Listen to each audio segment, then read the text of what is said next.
Hey, what's going on, guys? It's your boy Fight Critic here to give you guys another video. Make sure you guys like, comment, subscribe to the channel. If you guys want me to touch on any specific topics, feel free to leave them in the comment section. If you got any videos you'd like for me to talk about or react to, please also send those into the comment section. Um, I was trying to see if I could get something to kind of reward whoever kind of stayed subscribed to me for the last couple of years. But unfortunately, what I wanted to have ordered got canceled. So I was really pissed off about that. So not many of you know, but I'm a little bit of a sneakerhead, and from time to time, I tend to find a pair of sneakers that I'm looking to flip. And I was thinking about raffling it off to the channel. So that might be something I might do in the near future. So you could definitely look out for that. But I'm here to actually talk about 9/11 because today is 9/11. Of course, 19 years ago today, you had three American airline planes, two that struck both the World Trade Center towers here in New York, and then one that struck the Pentagon. And of course, that led to a lot of Americans dying. I think almost 2,000 Americans, or a little over 2,000, lost their lives on this day 19 years ago. And ultimately, every year around, on this day, we are consistently, as America likes to do it, they like to consistently remind you of things that affected patriotism in this country.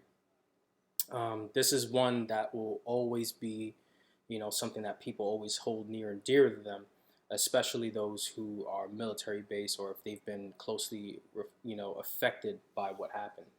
Um, so at the same time, I want to give my condolences to those affected and their families because what I'm about to talk about is not something that's easy to talk about. But I do want to, express, my views on it because I don't often get an opportunity to talk about things that happen, especially since 9/11, it happened right here in my home state. Um, so for me,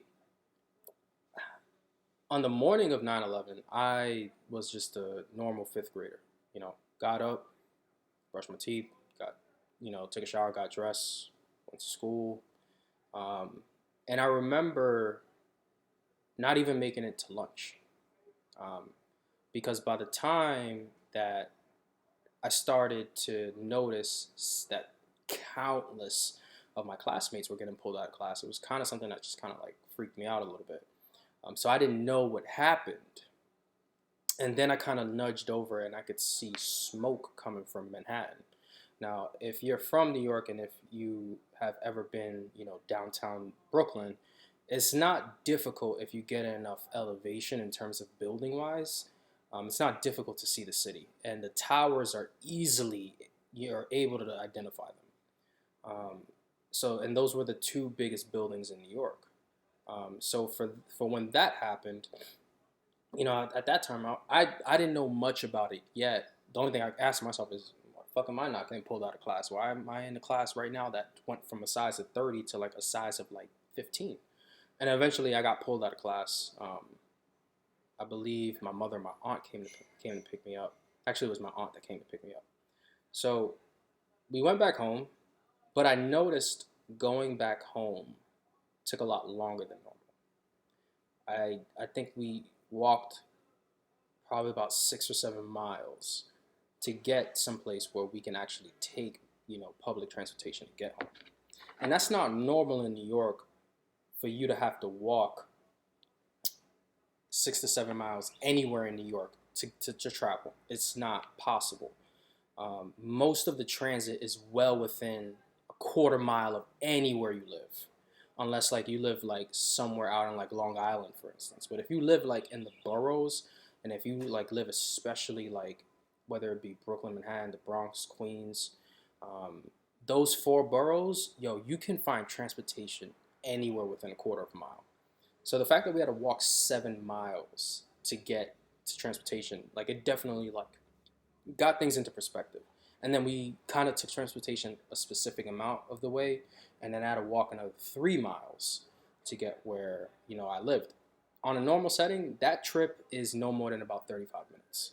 But this trip took, gosh, maybe like 3 hours just for it to happen. So we knew it wasn't a normal day, and when we found out the news, for me, I was still a little shell shocked because this is the first time that something that this serious kind of happened in New York, where for me, I felt like this was like the first big thing that in terms of like a tragedy or an event that affected my entire state in my life, because I was 9 at the time. Um, but as kind of time went on, we start to get more information about what happened.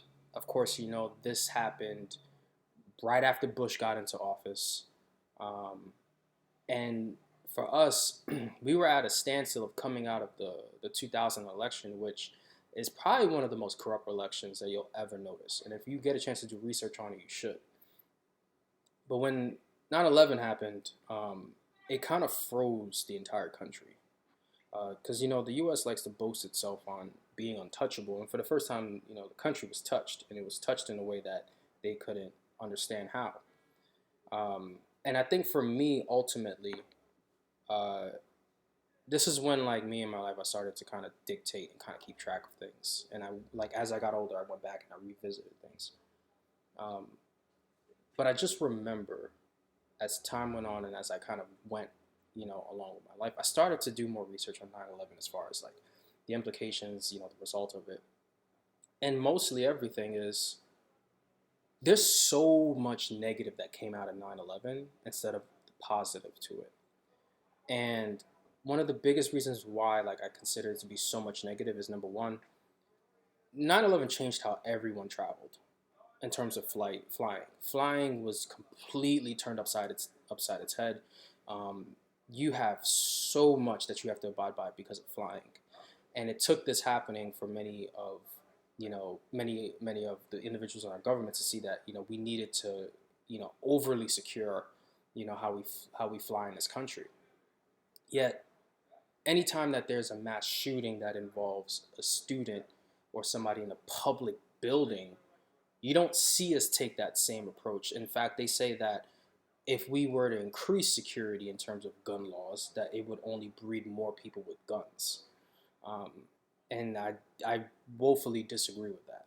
Um, I believe that if you made every state had the ability to be under the same federal law when it comes to guns, or if you made guns just as hard to obtain as what you can was as difficult it is to obtain immigration, you'd probably see less of this happen. And in fact, you would probably have more of the funding that you would take to crack down on guns in the black market, because you wouldn't have to worry about people who are able to go through loopholes to get legal firearms. You know, Kyle Rittenhouse just is easily one where a kid who is arming himself with an AR-15 in a state where it's illegal for him to carry an AR-15 because he's 17 years old. He hasn't presented us with an FOID card, and at the same time, he's transporting a weapon across state lines, which is also illegal. Um, but when it comes to us flying, I can't take nothing more than 6 ounces. So it's kind of weird how we have so much on this, and it always deals back to the fact that America doesn't really care much about things that happen domestically, but when somebody else interferes in the process, that's a problem. And the same and vice versa. We as a nation tend to be more fixated on what we're doing here, but when we do the same things that other regimes do to other countries, we tend to look away from that. We tend to act like these things don't exist. Um, so when you came out of 9/11, you had the Patriot Act, which really don't want to talk about because it shouldn't exist. Um, but then you also had things such as Islamophobia. And the first major crime that happened after 9/11 was you had a hate crime where a Sikh man who was a gas station owner in Arizona was killed by an American. And these are the type of situations that you started to breed more of this Islamophobia in the country. Rather than taking the idea in which what most people tend to do with all other religions except for the Muslim religion, instead of saying that the religion is bad, it's the individual who's bad that makes the religion bad. But when it came to Muslims and Islam, people just assumed that Islam was just bad So it made everybody who was a Muslim bad. And there are more Muslims in the world than other religions. You have Asians who are Muslims, you have white people who are Muslims, you've got Africans who are Muslims, you have Americans who are Muslim, you have South Americans who are Muslim. You have more Muslims in the world than anywhere else. So to deem the Muslim religion as evil and to do that to an entire community is to target billions of people. Nobody does that on a large scale with Christianity or Catholicism. We just assume that you have evil individuals who do evil shit and you hold them accountable. But when it came to Islam, it wasn't, it wasn't even a foregone conclusion. It was just like, oh, these people are evil. And then you also have how much we gutted our financial situation. You had Dick Cheney, who definitely lied about the fact that there were weapons in the Middle East that were gearing up for more attacks. You had Colin Powell, who approved of everything, who should be definitely held responsible. And then you had George W. Bush, who was an idiot. This is your president, your vice president, and I believe Colin Powell was the Secretary of State. Either that, or he was a high-ranking military official. But yeah, you had all these individuals who had high power, and they were just like okay with doing things, rather than the fact that you had the background on all the individuals that attacked you, because these individuals were going through the same type of training you were doing in other countries in order to help them strengthen up their armies. It just so happens that these individuals were defectors, and they used the technology that you taught them against you. But rather than going in and figuring out what was wrong with those programs, you launched a large-scale, war that completely changed how these countries look geographically. If you were to take photos of what countries like Iran and Iraq and Syria and Afghanistan and Pakistan and in Afghanistan, if you were to look at where these countries looked like 30 years ago compared to now in terms of the areas that were affected, it looks like these places were bombed and depleted because they were. Their natural resources were stripped because that was the reason why we went there.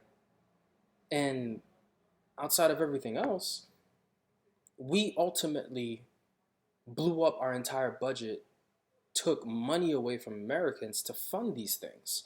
And we're still paying for these wars to this day. The government has a presence in 40% of the countries in the world. That's a lot of countries to have military presence in. And we do that specifically for resources. And because we believe that controlling other people's government will limit attacks on us.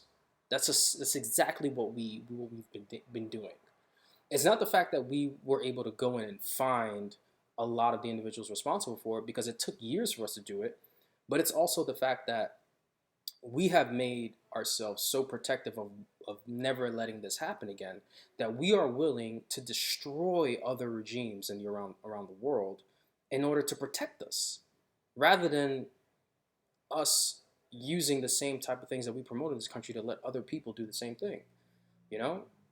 We try to use this as as a way to mask it. We try to mask our patriotism, and then when you go to another country and you say we want to promote democracy, but yet you won't essentially agree with the leader that the people choose.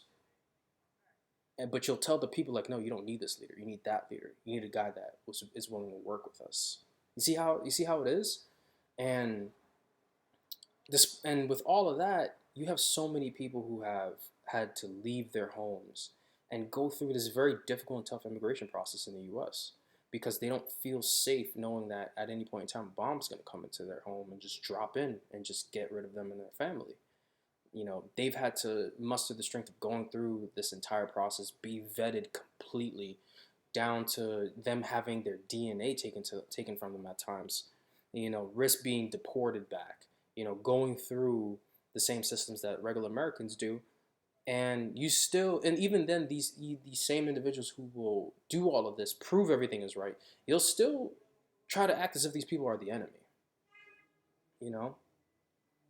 And for a lot of people who feel as if, like, coming out of 9/11, like one person put on Twitter that, we didn't have so much Islamophobia. I'm like, dude, when we nuked Japan and we put Asian people in concentration camps, that was a direct effect of what happened with World War II.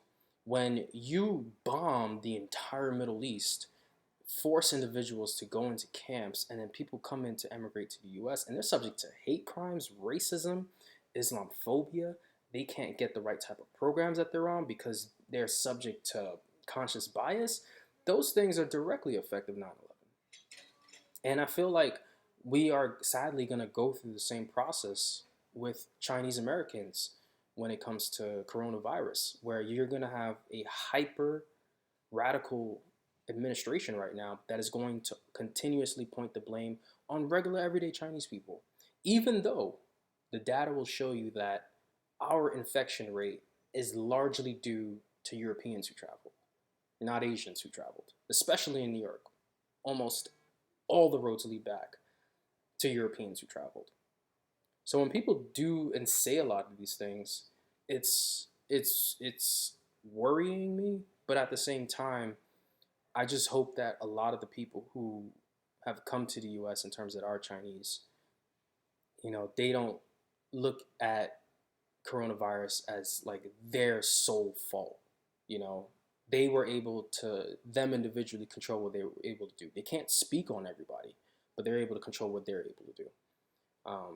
But I just feel like this is probably going to be their 9/11.